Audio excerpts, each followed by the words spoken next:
You probably know the quote, "We all started somewhere," right? Well, we all went through the same struggle, all wondering why this stupid plane won't get to the ground. At some point, even NPCs were wondering what the f we were doing. Oh look, here comes the new intern. So if you are in this situation, stick to this video. We will give you all the tools you need to get from this to this. And if you are not in this situation, well, it's always good to get a quick recap, right? 7 minutes. How to master visual landing. Here we go, Captain. All pilots around the world will tell you the same thing.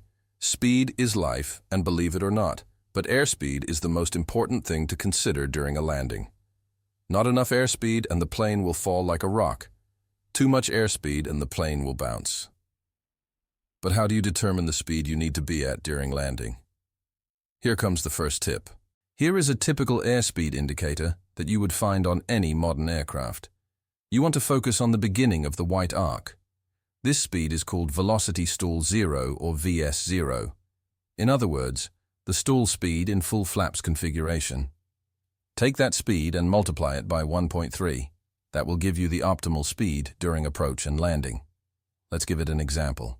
The beginning of the white arc is 40 knots.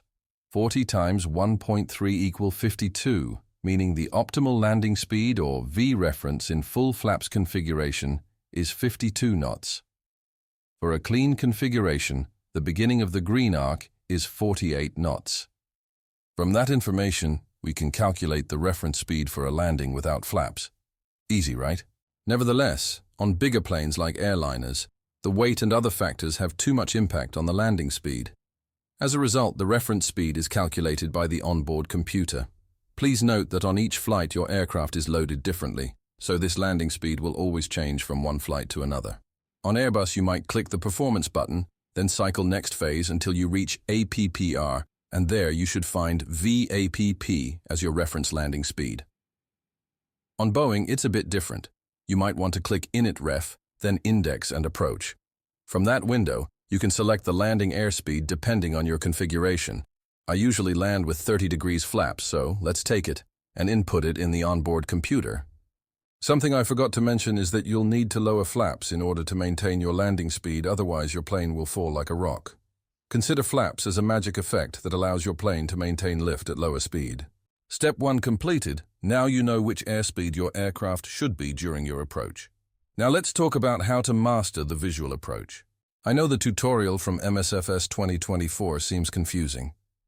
One lesson teaches you to land with the engine shut down.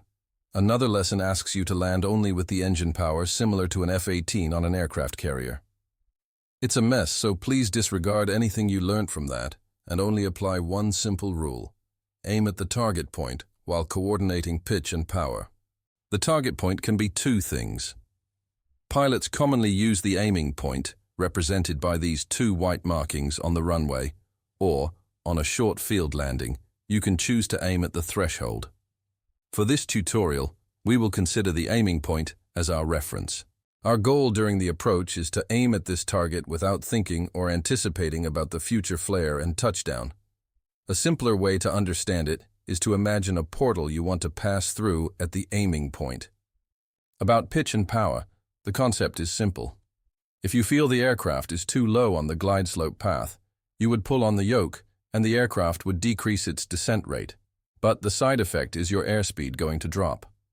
As a result, you would need to increase power. Same apply for the opposite situation where you might be too high, so you push on the yoke to increase the rate of descent, which will result in an unwanted gain on your airspeed. Power down to keep the reference speed. Let's get back to our Cessna 172 and perform a case example. Our V reference is 52 knots, and our target is the aiming point. We are stabilized on final, but as you can see, we are a bit low on the descent path. As a result, we want to stop descending by pitching up. Immediately, the airspeed drops, so we compensate by adding a bit of power. Fast forwarding, we are back on our descent path, so we can resume the descent. Pitch. Power. On short final, we can see that we are too high, so once again, pitch to increase rate of descent, and power to compensate natural increase of the plane's airspeed. We are now back on the regular descent path, pitch, power. On the aiming point, do not flare. Instead, please smash that landing gear on the ground. Repeat this procedure until you are confident with touching the aiming point at the correct speed. If you succeed, that means you have done 90% of the job, because that approach phase is the hardest part about landing. That case example might have raised some question on your side, especially, how do I know I am too high or too low on the descent path? There is no magic trick for that, and only experience can bring you that knowledge. That's the reason I invite you to repeat the approach phase multiple times until you are confident with it. Nevertheless, there is a visual cue you can use during the descent. If the runway is passing under the top of the cockpit, it means the plane will overshoot the aiming point. If the runway is leaving away from the top of the cockpit, it means the plane might land too short to the runway. On some airports, you might find a beautiful piece of technology called the PAPI. This system is equipped with 4 lights that will tell your position on the optimal glide slope. 4 red is too low, 4 white is too high. 2 red, 2 white means you're on the perfect path. Pretty useful, right? And that's it for the second step. Now you should be okay bringing your plane at the correct speed to the aiming point. Let's talk about the last part of a successful landing, the flare. Approaching your aiming point, all you need to do is pull on the yoke a couple of feet from the ground and shut down throttle at the same time. As the plane loses airspeed, it will naturally loose the remaining feet, so you want to keep pulling on the yoke until the plane touches on the ground. The goal here is to have the main gear touching first. Kiss landing is a bonus but not a necessity. Once the plane touches down, keep pulling on the yoke and slowly bring the nose landing gear to the ground.